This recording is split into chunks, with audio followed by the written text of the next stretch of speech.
seni ada di sini. Jawa Timur pancen gone seni. Riok ludruk campur sari. Tembung Ngawi sampai Banyuwangi. Ragam budaya lestari. Mojopahit Singosari berdiri berdiri.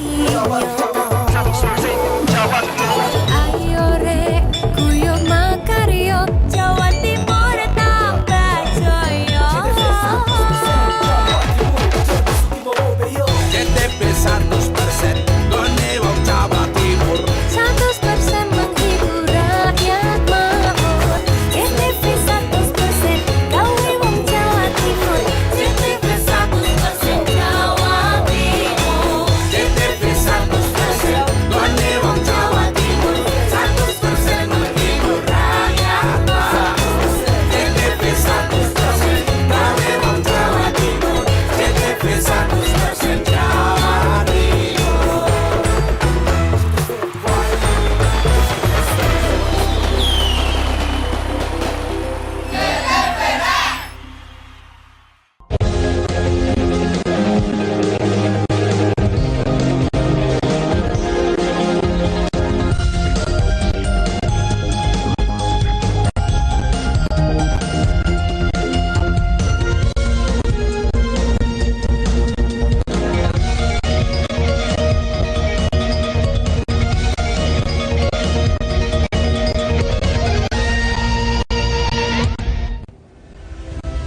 Halo pemirsa, kembali berjumpa di Nusantara Kini. Kami hadirkan informasi penting dan menarik untuk Anda. Bersama saya David Tobing, inilah Nusantara Kini selengkapnya.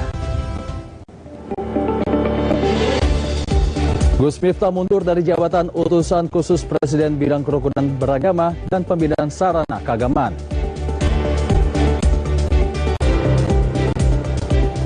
Polisi tangkap pelaku pembunuhan satu keluarga di Kediri, Jawa Timur.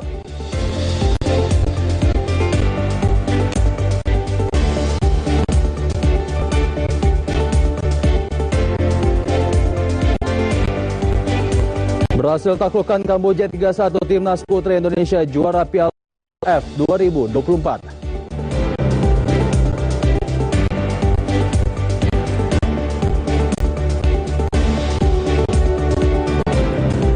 Wisata perahu kano jadi favorit warga kota Tangerang untuk isi waktu akhir pekan.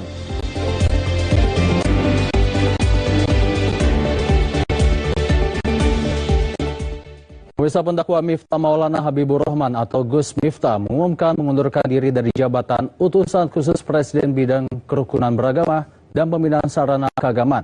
Gus Miftah menegaskan pengunduran dirinya bukan karena tekanan dari pihak manapun.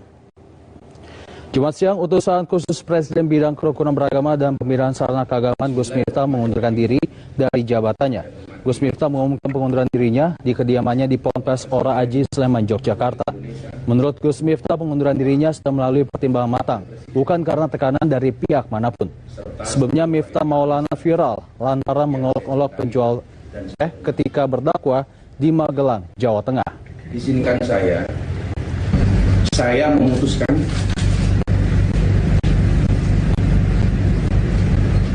untuk mengundurkan diri dari tugas saya sebagai utusan khusus Presiden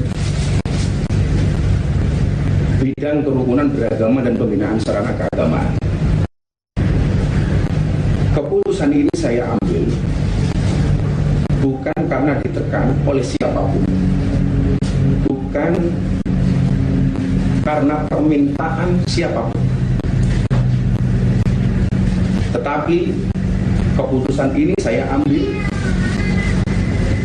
karena rasa cinta, hormat dan tanggung jawab saya yang mendalam kepada Bapak Presiden Prabowo Subianto serta seluruh masyarakat. Sekali lagi saya ulangi,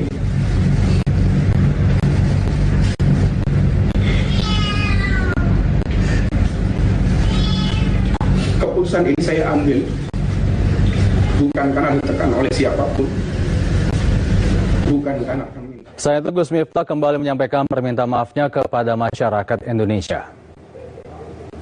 Sebagai manusia biasa, saya tidak luput dari kekurangan, khilafan, atau kesalahan yang saya perbuat, baik yang disengaja maupun tidak. Saya mohon maaf dari lubuk hati yang paling dalam.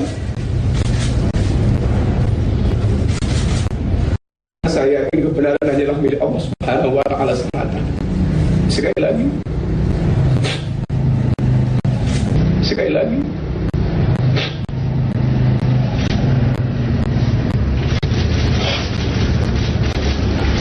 saya mohon maaf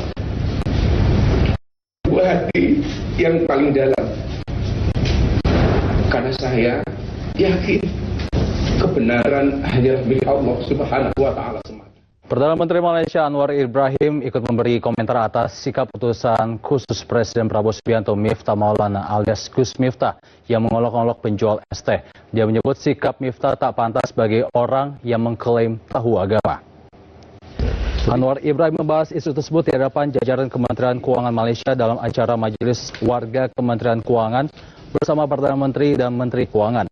Acara ini berlangsung secara hybrid dari Kuala Lumpur. Dia pun menyebut sikap Miftah tak pantas sebagai orang yang mengklaim tahu agama. Anwar mengatakan ini menjadi salah satu contoh kesombongan dan bukan saja terjadi di kalangan orang yang tidak paham agama.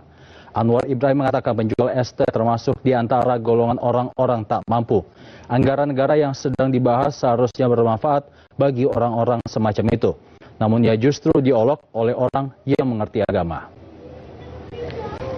Tapi satu contoh ya pengalaman bahwa pengakuan sombong itu kadang-kadang bukan saja di kalangan orang yang tidak tahu agama, orang tak seperti orang yang paham agama, yang bicara tentang Islam, akidah dan solat dan sunat. Tetapi bila timbul keadaan itu dilihat, dia boleh menghina. Saya pun saya lihat itu dikirim oleh teman saya di Indonesia. Saya merasa aneh. Ketua DPR RI Puan Maharani meminta pejabat publik untuk tidak saling merendahkan. Ini menanggapi viralnya video utusan khusus Presiden Miftah Maulana Habibur Rahman atau Gus Miftah yang menghina pedagang es teh di Magelang, Jawa Tengah. Puan mengingatkan bagi pejabat publik untuk tidak bertindak secara baik. Puan Maharani menekankan pentingnya untuk menjaga kerukunan lewat saling menghormati, menghargai, dan tidak saling merendahkan. Wah, itu istana sudah mengatakan bahwa jangan pernah melakukan hal itu, bahkan itu tidak sesuai dengan apa yang disampaikan oleh Bapak Presiden. Jadi marilah kita membangun Indonesia ini dengan saling menghormati, saling menghargai, jangan saling merendahkan, namun bangunlah Indonesia dengan rasa persaudaraan. Beralih ke informasi lainnya, polemik rencana kenaikan pajak pertambahan nilai sebesar 12% masih menjadi perdebatan. Wakil Ketua Badan Akuntabilitas Keuangan Negara DPR RI, Herman Hairon, mengatakan pemerintah harus segera mengeluarkan program yang diberikan apabila PPN jadi untuk dinaikkan.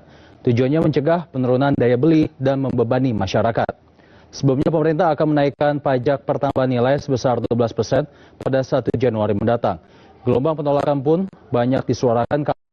Jadi 71 per tahun. Ini pertanyaannya singkat saja untuk Mas Faras. Apakah realistis untuk bisa dilakukan oleh pemerintah melihat situasi ekonomi global saat ini Indonesia, kemudian iklim investasi yang masuk ke Indonesia dan juga safari politik yang sudah dilakukan oleh Presiden Prabowo Subianto?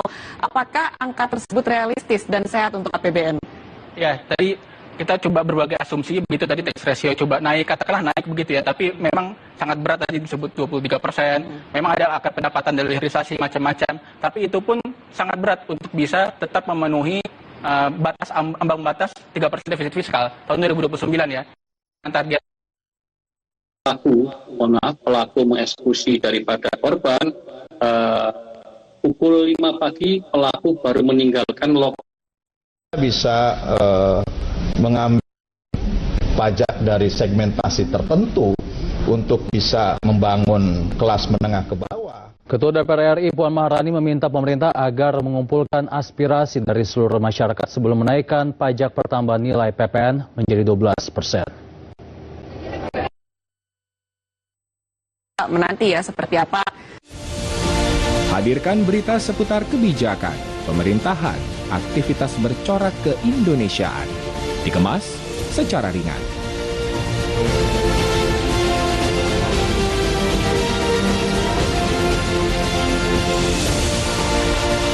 Saksikan Beranda Indonesia hanya di Jawa Pos TV.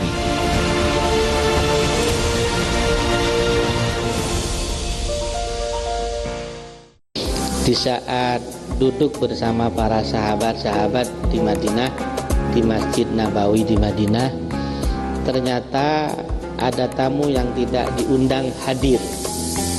Innahu laqaulu rasulin karim. Sesungguhnya itu adalah firman Allah. Wa ma huwa biqauli syair. Al-Quran itu bukan penyair. Kajian kini. Temanya cuaca. Cuaca. Ini relevan dengan cuaca Indonesia saat ini. Kebetulan pas Bengkulu itu kabutnya luar biasa di bagian atas. Beberapa kali saya coba, esoknya lagi. Oh, pas matahari berada di tengah-tengah gedung itu. Yang masih alami, terus adatnya masih dipegang teguh. Saksikan terus Lensa di Jawa Pos TV, independen, respect, dan menghibur. Mutiara Islam, tayangan religi membahas berbagai persoalan kehidupan di masyarakat dengan kajian dari sudut pandangan Islam. Mendapat jodoh, istri yang begini. Umumnya ya takdirmu nggak bisa dirubah, ya wes, ya itu bersama narasumber dan ustadz yang ahli di bidangnya. Saksikan Mutiara Islam setiap hari pukul 5 pagi hanya di Jawa Pos TV.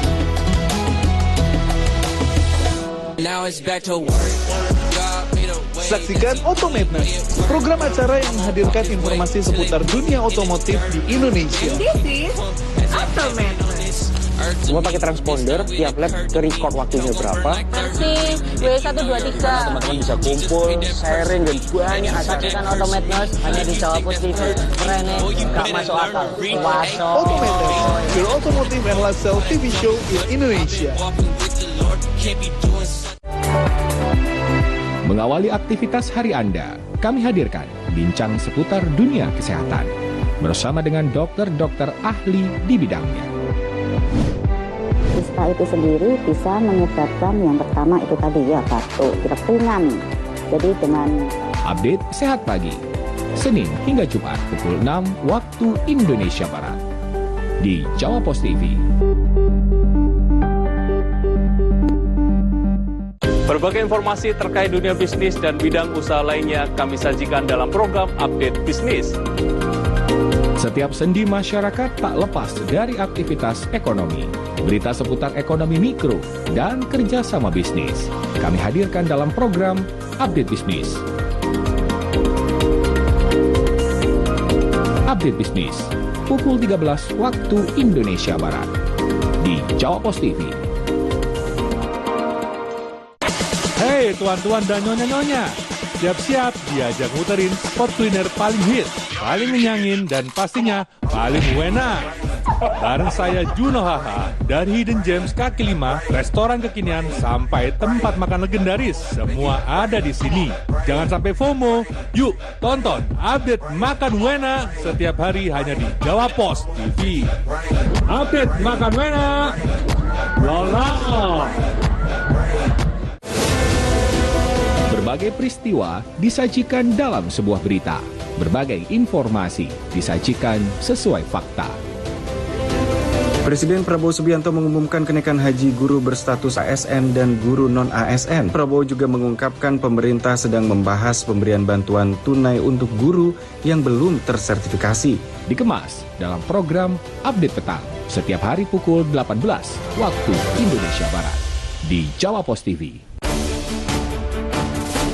Mengisi waktu siang Anda, kami hadirkan berbagai informasi yang terjadi, melaporkan peristiwa langsung dari lokasi. Komisi Pemilihan Umum Kota Tangerang Selatan melaksanakan pemungutan suara ulang atau PSU di tempat pemungutan suara di TPS 41 Benda Baru pada Minggu kemarin. Update siang, setiap hari pukul 11.30 waktu Indonesia Barat di Jawa Pos TV. Oksigen.id bisa ngasih kalian pengalaman seru. Internetan PPP tanpa batasan kuota.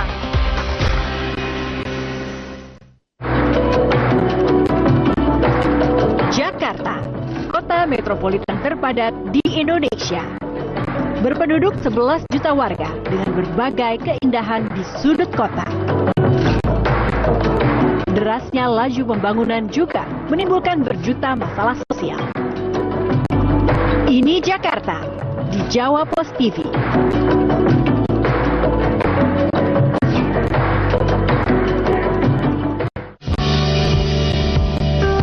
Mengenal kuliner Nusantara, racikan nenek moyang hingga kekinian. Menu-menu tradisional, modern, hingga mencicipi hidangan lintas negara. Ada juga nostalgia sajian kuliner yang sulit dilupakan. Jelajah kuliner di Jawa Pos TV.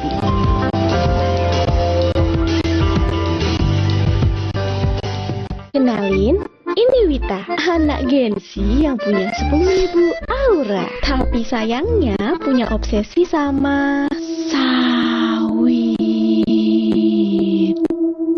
Hei, bukan obsesi kayak gitu maksudnya. Aku ngeliat sawit itu sebagai masa depan Indonesia dan dunia. Kalian tahu nggak, bensin yang kalian beli buat motor kalian, gas LPG yang bikin kalian bisa masak mie instan favorit, bahan bakar pesawat, dan kereta yang bisa bikin kalian healing-healing, itu berasal dari fosil yang terbentuk dalam waktu jutaan hingga ratusan juta tahun. Mau sampai kapan kita bergantung sama bahan bakar yang bisa habis suatu hari nanti? Disitulah kelapa sawit to the rescue. Sawit datang sebagai sumber energi terbarukan. Selalu ada. Ramah lingkungan. Sumber ekspor utama Indonesia bisa jadi apa aja. Lebih green flag daripada pacar kamu. Gimana, udah lihat belum sawit di masa depan kamu? Mulanya secara perlahan, hati-hati, dan nantinya semakin lancar. Industri robot sekarang sudah sangat maju. Dan juga semakin pintar. Robot bisa lebih cepat dan cepat. Punya kekuatan juga yang lebih besar. Apakah robot akan menggantikan manusia?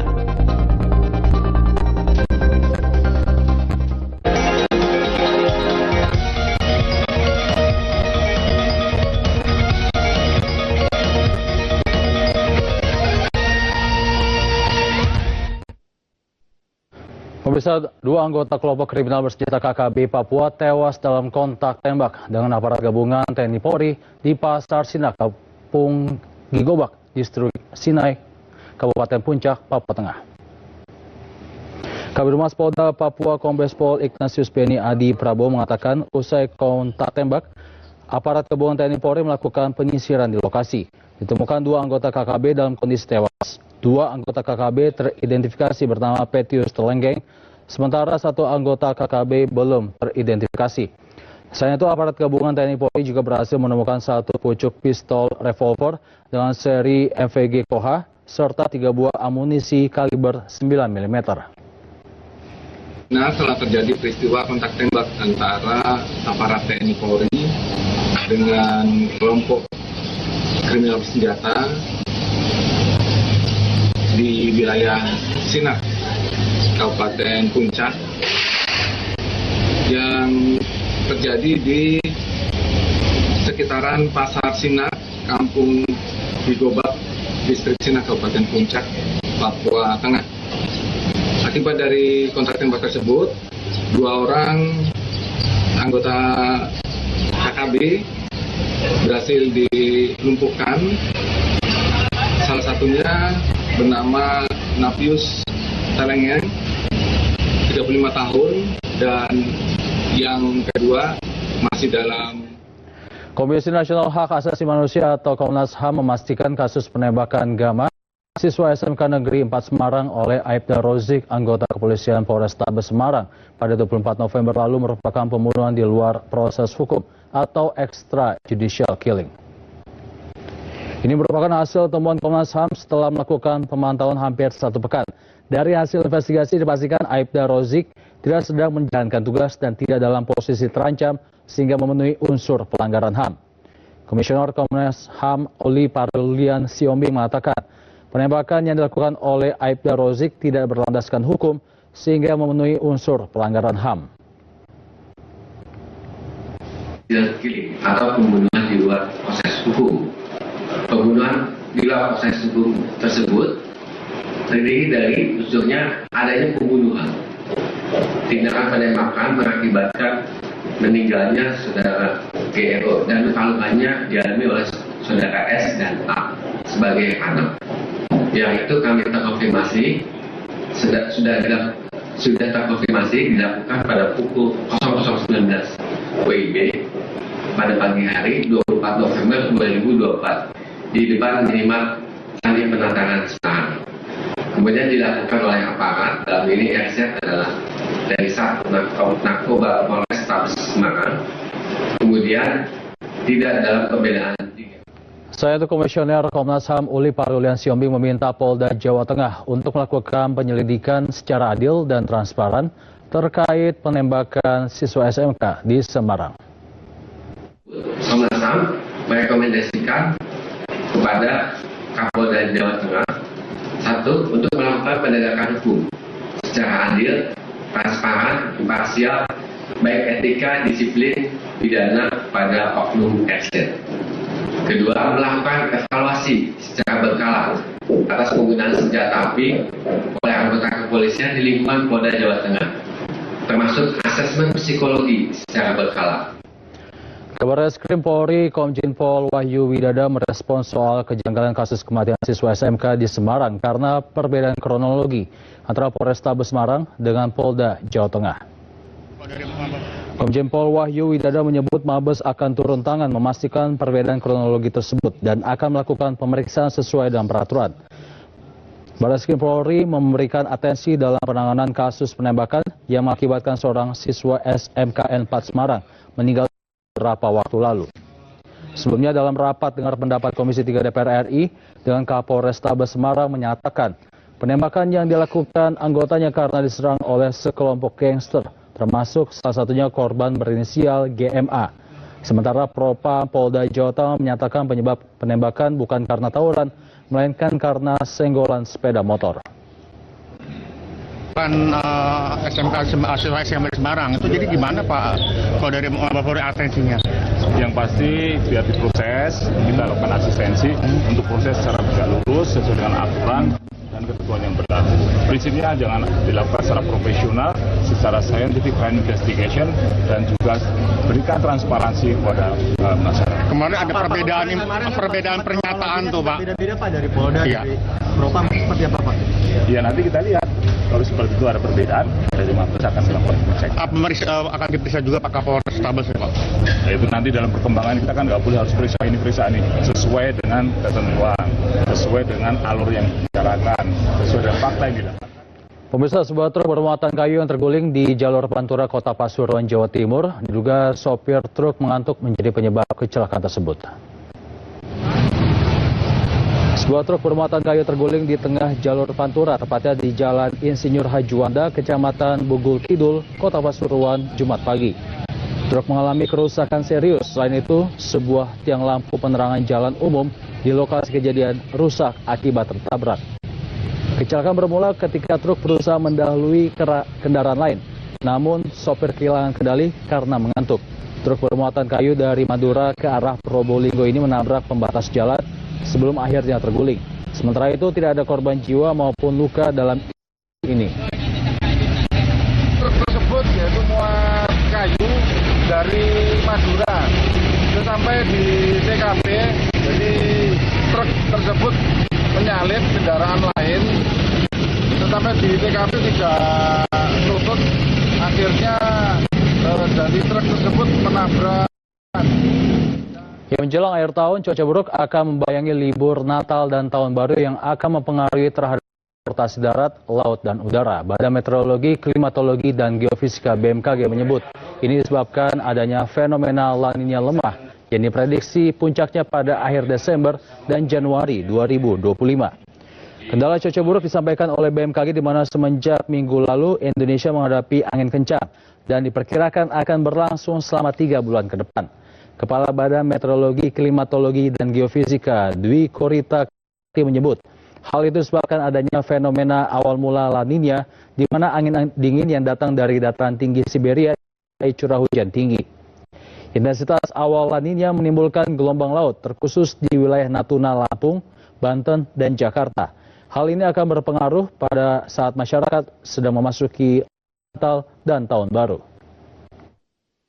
Jadi yang terjadi saat ini, mohon maaf, itu bagian dari awal dan akan kecenderungannya semakin meningkat menjelang akhir tahun dan berlanjut puncak musim hujan, terutama sebagian besar di bulan Januari, Februari. Namun di bulan Desember menjelang akhir tahun di beberapa wilayah sudah mengalami puncak musim hujan.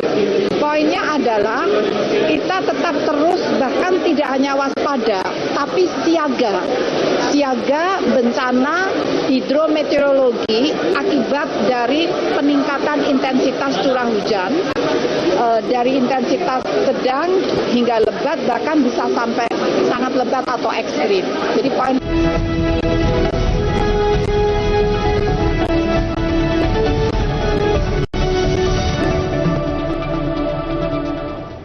Mahkamah Konstitusi MK telah membuka proses pendaftaran gugatan hasil Pilkada 2024. Sejauh ini sudah ada 66 gugatan yang sudah didaftarkan di Mahkamah Konstitusi. Sebanyak 66 gugatan hasil Pilkada telah berhasil didaftarkan dengan permohonan langsung sebanyak 28 permohonan perkara secara langsung dan 38 permohonan perkara secara online. 66 gugatan tersebut yakni perselisihan hasil pemilu umum Bupati sebanyak 47 gugatan, dan perselisihan hasil pemilu umum wali kota sebanyak 19 gugatan. Dari 66 gugatan tersebut belum ada gugatan hasil pilkada tingkat provinsi yang didaftarkan. Gugatan hasil pilkada dapat didaftarkan paling lambat 3 hari kerja, terhitung sejak diumumkan penetapan suara hasil pilkada oleh kabupaten kota. Saat ini KPU di berbagai daerah masih melakukan rekapitulasi hasil pilkada. Rekapitulasi ini harus tuntas paling lambat tanggal 16 Desember 2024.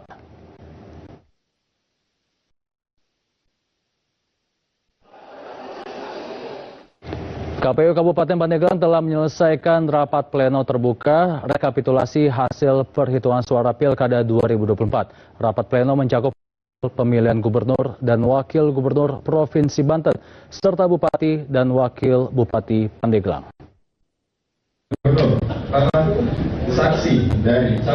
Komisi Pemilihan Umum Kabupaten Pandeglang, Banten sudah menyelesaikan rapat pleno terbuka rekapitulasi hasil perhitungan suara pada Pilkada serentak 2024. Proses rekapitulasi tingkat Kabupaten Pandeglang berlangsung selama 2 hari, terhitung 4 dan 5 Desember 2024 di salah satu hotel Kabupaten Pandeglang.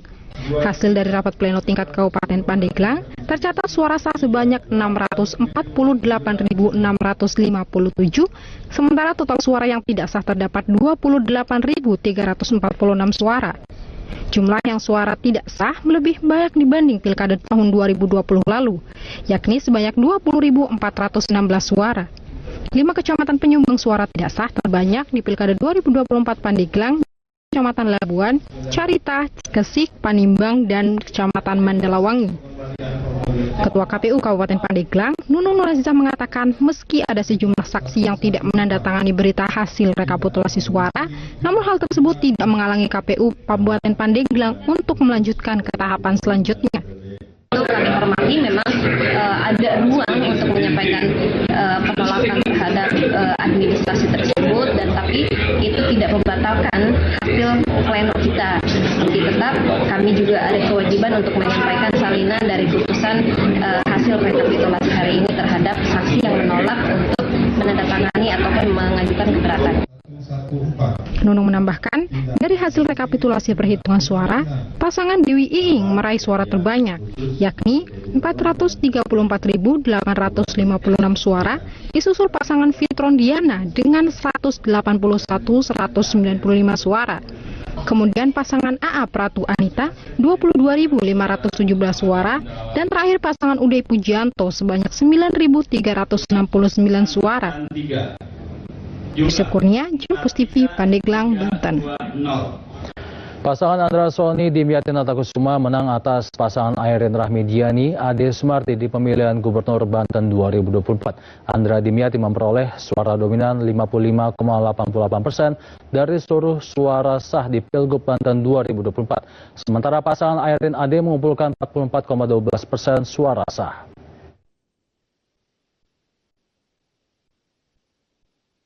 Pasangan Andra Sony Dimyati Natakusuma menang atas pasangan Airin Rahmidiani Ade Sumardi di pemilihan Gubernur Banten 2024. Hal itu diketahui dari hasil rekapitulasi suara di 8 kabupaten di kota wilayah Banten.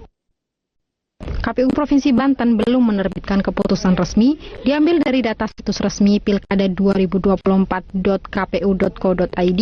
Andra Dimyati memperoleh 3.102.501 suara. Perolehan suara itu setara dengan 55,88% dari seluruh suara sah di Pilgub Banten 2024. Sementara itu, Airin Ade mengumpulkan 2.449.183 suara. Jumlah itu setara dengan 44,12% suara sah. Dari 8 kabupaten kota, Andra Sony Dimyati Natakusuma menang di 6 daerah.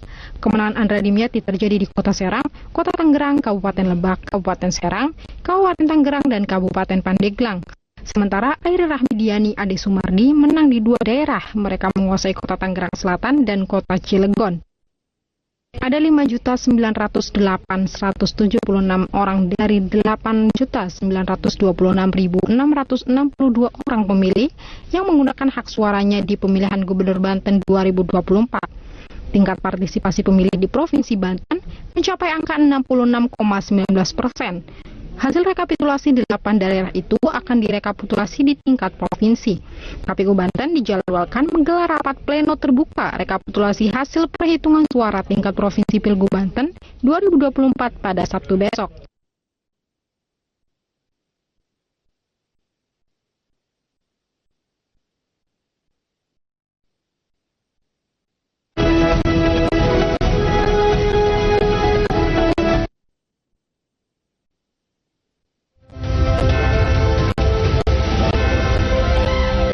Dirjen Imigrasi tangkap DPO kasus judi online dan TPPU asal Cina. Informasinya usai jeda.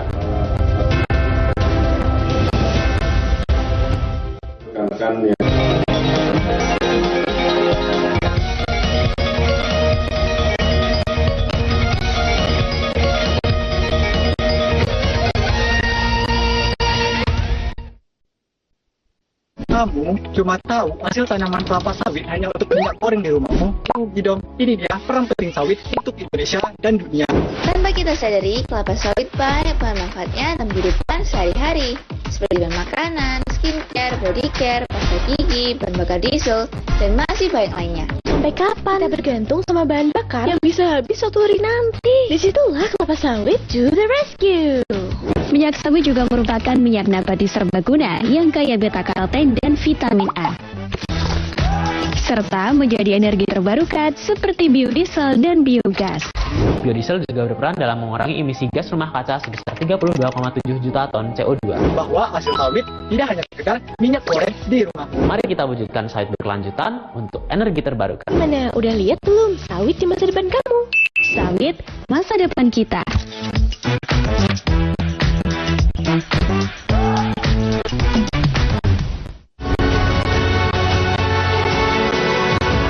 Kisah hidup tokoh nasional di tanah air. Kerja keras dan penuh tantangan. Agar anak-anak muda itu bisa mendesain. Berjuang untuk masa depan. Perbincangan mencerahkan dan inspiratif. Julian Darwis Open House di Jawa Pos TV.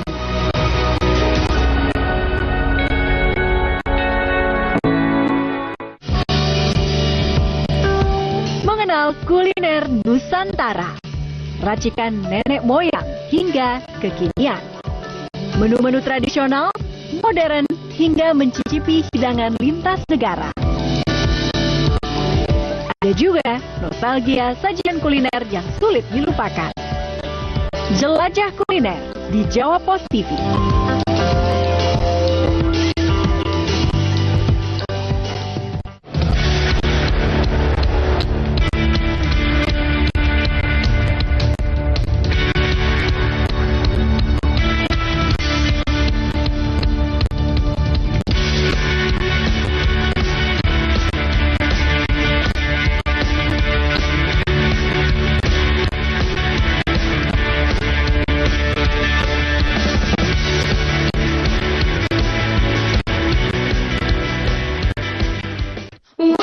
Belajar dan bernyanyi bersama Bada dan teman-temannya. Gak cuma mengajak kamu bermain, tapi juga banyak dapat ilmu baru. Ikuti terus petualangan mengasyikkan Bada si pemberani dan kelima sahabatnya yang akan membuat kamu melompat dan riang gembira. Yuk, tonton terus Badanamu di Jawa Pos TV.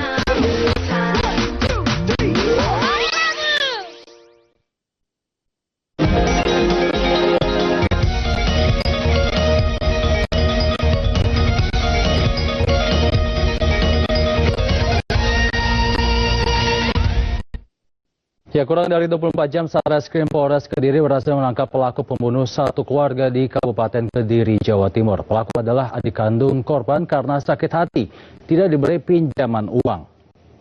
Kasus perampokan disertai pembunuhan terhadap satu keluarga di Desa Pandantoyo, Kecamatan Ngancar, Kabupaten Kediri akhirnya terungkap. Pelaku pembunuhan adalah adik kandung korban Kristina yang bernama Yusa Cahyo Utomo, warga Kabupaten Lamongan. Pelaku tega membunuh kakak kandungnya sendiri dan keluarganya karena sakit hati tidak diberi pinjaman uang. Pelaku menghabisi kakak kandung dan kakak iparnya dengan menggunakan palu. Sementara dua keponakannya juga dihabisi dengan menggunakan palu saat tertidur di dalam kamar. Kapolres Kediri AKBP Bimo Arianto mengatakan motif pelaku tega menghabisi nyawa 3 korban karena sakit hati tidak diberi pinjaman uang. Setelah menghabisi 3 nyawa korban, kemudian pelaku melarikan diri dengan membawa mobil dan harta berharganya milik korban. Tersangka adalah adik kandung dari korbannya sendiri, atas nama Yusak, dia residivis, mantan pelaku jambret.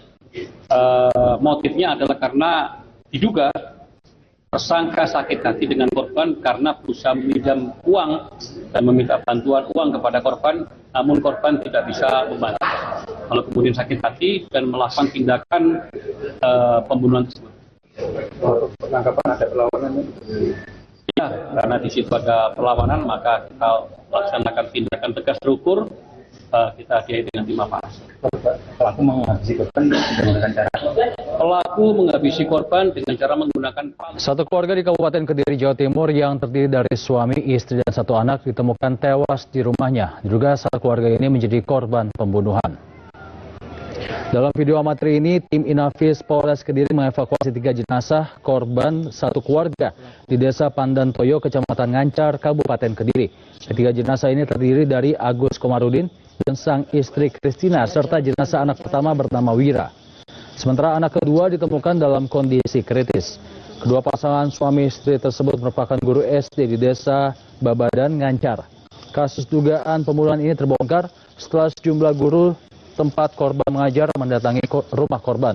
Mereka curiga karena korban tidak bisa dihubungi dan tidak mengajar. Sementara itu, korban yang masih hidup langsung dibawa ke Rumah Sakit Bayangkara, Kota Kediri.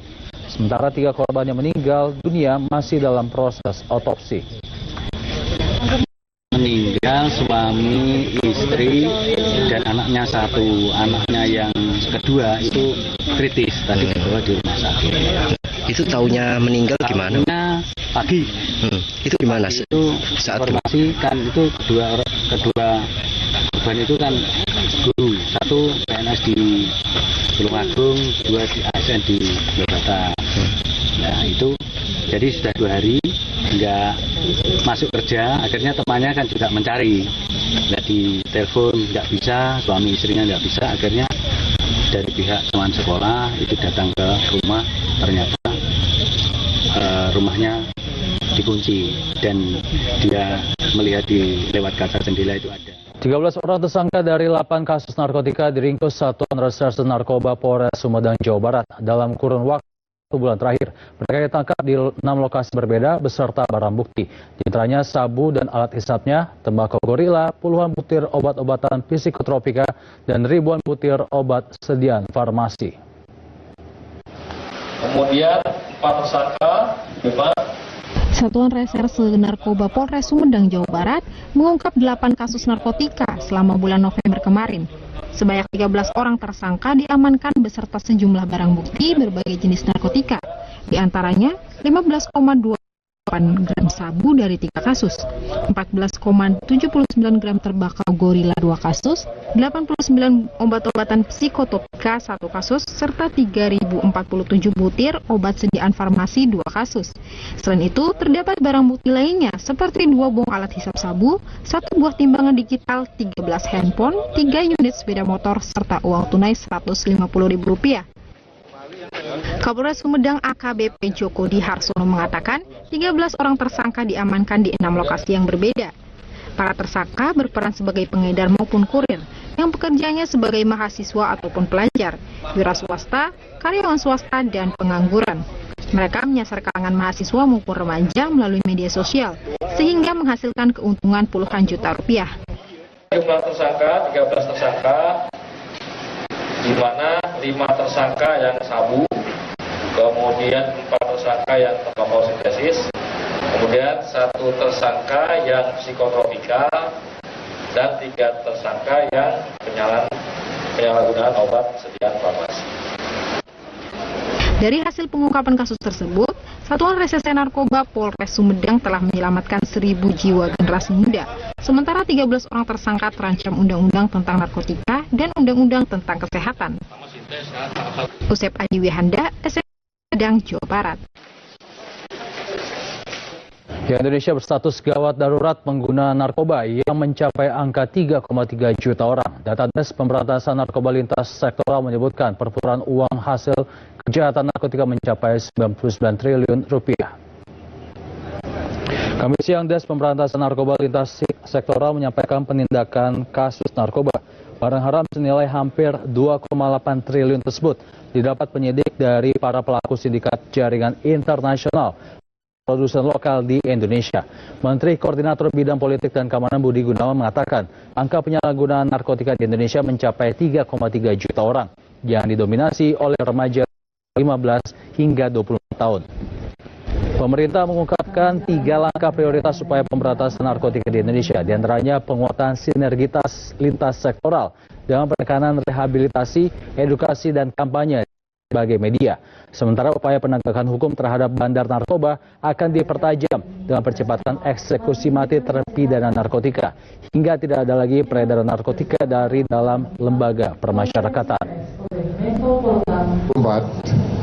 Angka penyalahgunaan narkoba di Indonesia telah mencapai 3,3 juta orang yang didominasi oleh generasi muda, terutama remaja yang berusia 15 hingga 24 tahun.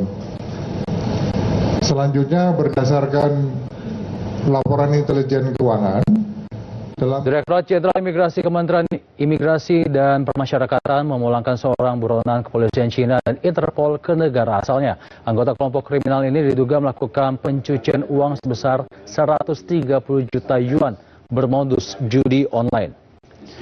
Buronan kepolisian Cina dan Interpol berinisial YZ dihadirkan dalam konferensi pers yang digelar di kantor Direktorat Jenderal Imigrasi Jakarta Selatan. Direktur Pengawasan dan Penindakan Keimigrasian Kementerian Imigrasi Yuldi Yusman mengatakan penangkapan sang buronan bermula ketika pihaknya menerima informasi dari Biro Investigasi Nasional Cina terkait buronan Interpol yang melakukan ke Indonesia. Dari data perlintasan terdeteksi berada di Pelabuhan Internasional Batam setelah berangkat dari Pelabuhan Internasional Harbor Front untuk berlibur. Pria yang melarikan diri dalam kasus pidana pencucian uang, perjudian, dan sejumlah kasus kejahatan lain di negara asalnya sejak Juli 2024 ini kemudian ditangkap. Pelaku yang juga anggota kelompok kriminal itu langsung dibawa ke Jakarta untuk memudahkan koordinasi dengan NCB Interpol dan Kedutaan Besar Cina. Terkait dengan permintaan Biro Keamanan Publik Kabupaten Otonomi Wechang, Manchu, dan Mongolia bahwa YZ diduga terlibat geng kriminal yang bertanggung jawab untuk mentransfer dan mencuci uang. Geng tersebut mengoperasikan platform judi online dengan memanipulasi data dengan menghasilkan keuntungan sebesar 130 juta yuan atau setara 284. Memanfaatkan limbah kompor minyak tanah menjadi kompor gas. Informasinya usai jeda.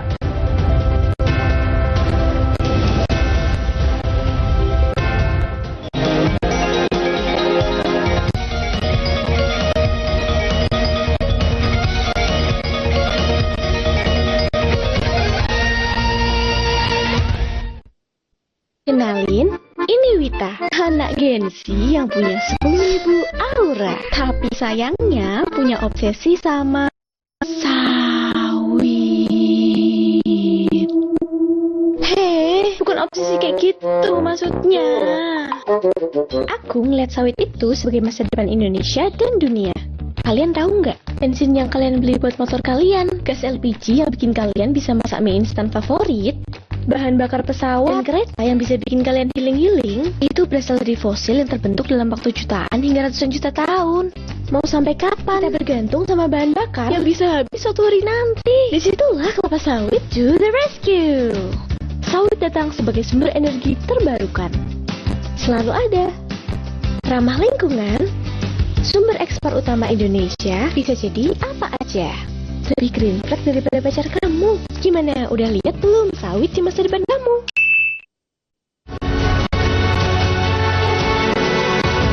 Kisah hidup tokoh nasional di tanah air.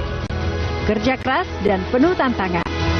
Agar anak-anak muda itu bisa berjuang untuk masa depan. Perbincangan mencerahkan dan inspiratif. Yulian Darwis Open House di Jawa Post TV.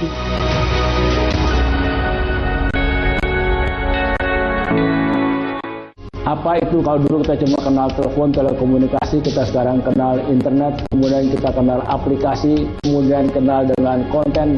Apa bedanya itu semua, Pak? Banyak akses internet, maka kita mulai menggunakan layanan internet. Produktivitas itu, teknologi tadi itu, ya, inovasi dan sebagainya itu penting. Ataukah kita agak bergeser sedikit, ya, atau kurang-kurang sedikit, itu nanti kita akan lihat.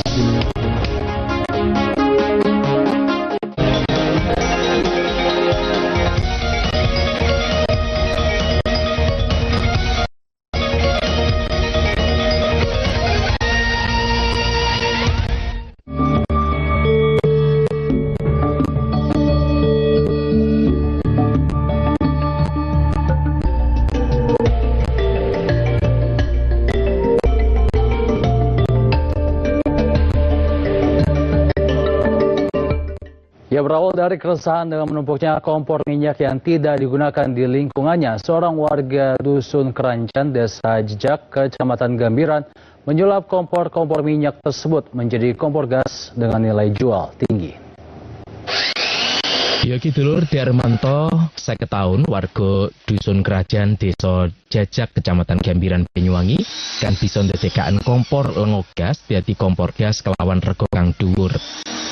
Jariyane ide iku mau metu tepake yen iki ngrasa sing serantan ndeleng kompor lengo duwene rabine lan warga liyane kang numpuk ring mburi umiahe lene ngerancang kompor lengo dadi kompor gas.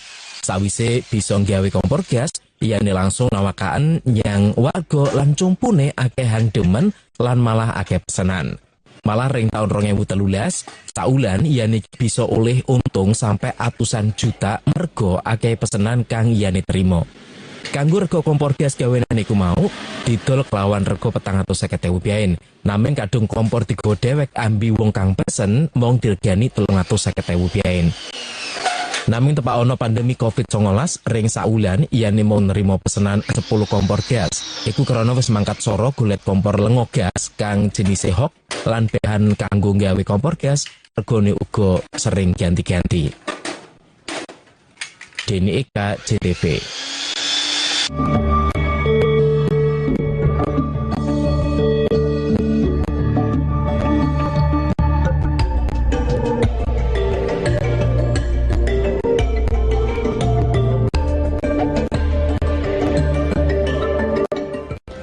Berhasil taklukkan Kamboja 3-1, Timnas Putri juara Piala AFF 2024. Informasinya usai jeda.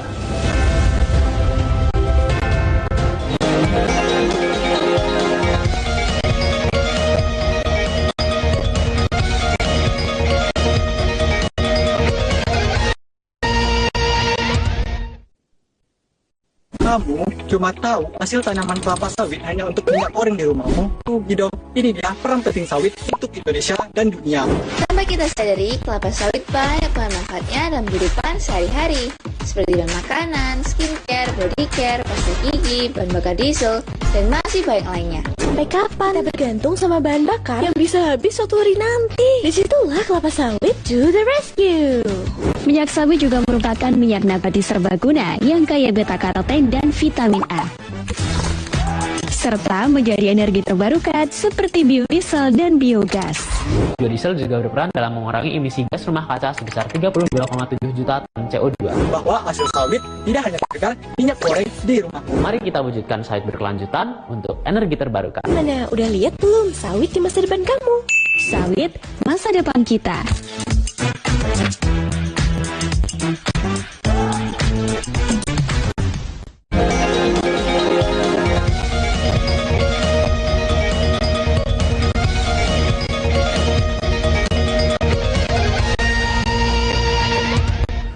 Pemirsa, Timnas Putri Indonesia berhasil meraih gelar juara Piala AFF Wanita 2024 setelah mengalahkan Kamboja 3-1 di laga final yang dihelat di New Laos National Stadium pada Kamis malam. Dalam pertandingan ini, Timnas Indonesia unggul terlebih dahulu melalui gol Reva Octaviani pada menit ke-19. Memasuki menit ke-33, kedudukan berubah imbang menjadi 1-1 setelah Safira Ika membuat gol bunuh diri. Namun tak berselang lama, Timnas Putri Indonesia kembali membalikkan keadaan melalui gol dari Sydney Hopper pada menit ke-36. Babak pertama pun berakhir dengan skor 2-1. Memasuki babak kedua, Reva Octaviani kembali mencatatkan namanya di papan skor setelah berhasil mencetak gol kedua pada menit 59. Gol Reva ini menjadi gol penutup dalam laga tersebut. Dengan kemenangan meyakinkan 3-1, Timnas Putri Indonesia berhasil jadi juara Piala AFF Wanita 2024. ไล่บอลทันอิลีจากที่ตีเสมอได้แล้วถือขึ้นนำเป็น3-1สุดท้ายในครึ่งเวลาที่2กันไล่คืนมาบอลทัน Keberhasilan Timnas Putri Indonesia meraih gelar juara Piala AFF Wanita 2024 menjadi prestasi yang bersejarah. Torehan gelar juara Piala AFF Wanita 2024 ini jadi gelar juara pertama Timnas Putri Indonesia di ajang AFF Wanita. Selain mendapat gelar juara AFF Wanita, pemain Timnas Putri Reva Octaviani juga mendapat penghargaan sebagai pemain terbaik di Piala AFF Wanita 2024. Keberhasilan ini juga mengantarkan Garuda Pertiwi untuk keras di Asian Women's Championship 2025.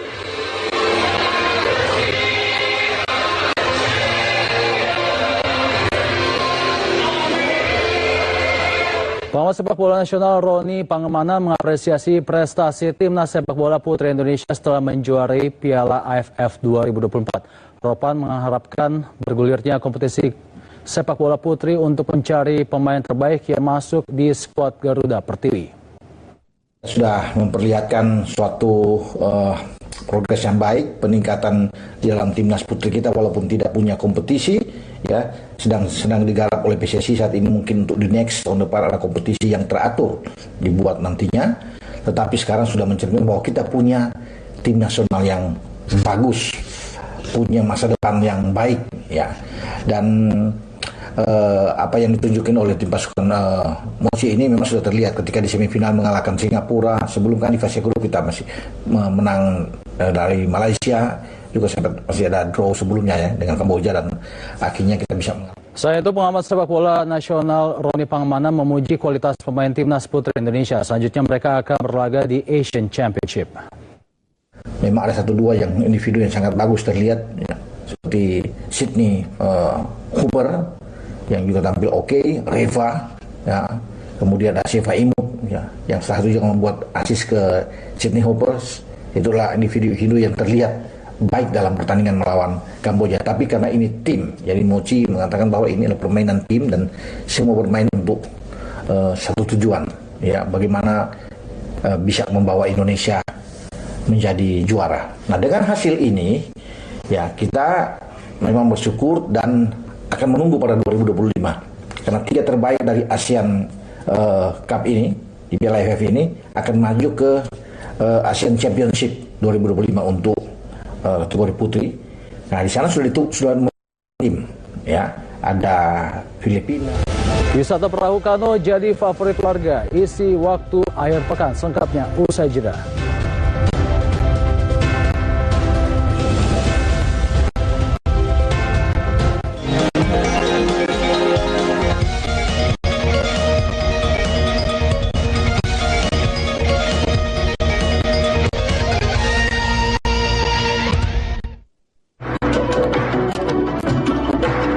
Jakarta, kota metropolitan terpadat di Indonesia.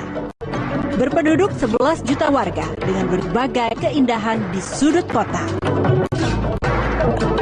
Derasnya laju pembangunan juga menimbulkan berjuta masalah sosial. Ini Jakarta di Jawa Pos TV.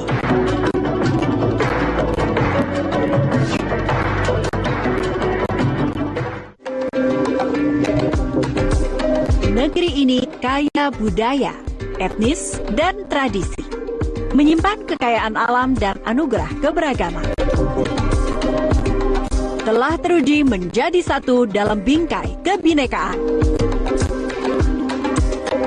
Hasanah Indonesia di Jawa Pos TV.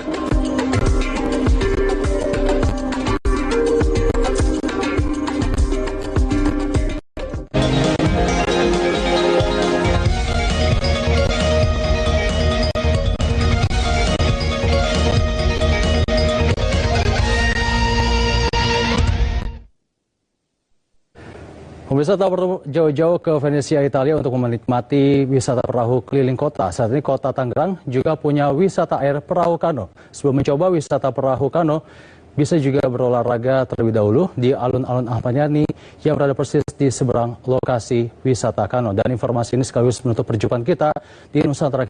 Saya David Tobing dan tim yang bertugas pamit undur diri. Terima kasih dan sampai jumpa.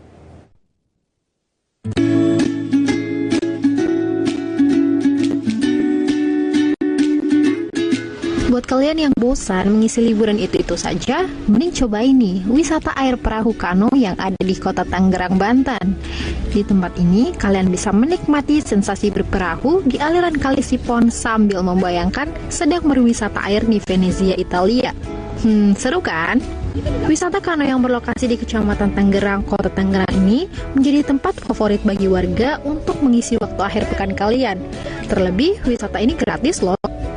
Lokasinya yang bersebelahan dengan alun-alun Ahmad Yani membuat kalian bisa berolahraga terlebih dahulu sebelum mencoba wisata air ala-ala Venesia ini. Tapi jangan lupa jadwal ya guys. Bagi kalian yang mau mencoba wisata air perahu kano, hanya buka di akhir pekan saja. Jadi pengen naik ini bocah demen perahu katanya. Ini kali pertama naik kano atau gimana Pak? Iya. Pertama kali. Testimoninya dong Pak, gimana tadi naik kano? Seru. Terus pokoknya seru. Terus bikin bahagia juga sanak famili, tentunya menarik perhatian yang ada di alun-alun Kota Tangerang juga. Terus ini menjadi suatu fasilitas yang bagus juga sih dari Kota Tangerang ini. Gratis pula ya Pak? Iya, gratis pula, ini yang paling jujur. Tadi lihat kano tertarik atau gimana tuh? Sangat tertarik. Mau langsung anak-anak.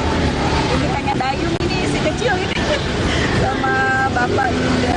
Oke, tadi testimoninya gimana Bu setelah naik kano? Seru, luar biasa. Jadi pengen dayung, ada ini dayung sendiri nih. Seru nggak Dek? Seru. Luar biasa. Luar biasa. Kita apa namanya, kita suka teman-teman juga. Tapi nggak tahu artinya apa ya. Ya tahu karena kano ya. Sementara itu, Kabid Pariwisata Dinas Kebudayaan dan Pariwisata Kota Tangerang, Surya Ritonga mengatakan dalam sebulan ada lebih dari 500 pengunjung yang datang ke wisata perahu kano tersebut. Perahu kano ini dibangun pada saat setelah era pandemi tahun 2021-an. Dibangun di sekitaran Kali Sipon namanya, dekat lapangan Ahmad Yani. Awalnya kano ini dibangun untuk menciptakan pariwisata baru di air, di mana awalnya itu mengikuti seperti yang di Itali. Perahu kano bisa mengelilingi sebuah kali kecil yang mengelilingi sekitaran satu kelurahan, yaitu Kelurahan Sukasari dan Kelurahan Sukarasa. Wisata perahu kano ini sudah beroperasi sejak pandemi COVID-19. Tujuan awalnya untuk memberi hiburan baru untuk masyarakat yang sudah jenuh dengan pembatasan-pembatasan di masa pandemi. Tertarik? Langsung datang saja ya. Hakin Najili, Jawa Pos TV, Tangerang, Banten.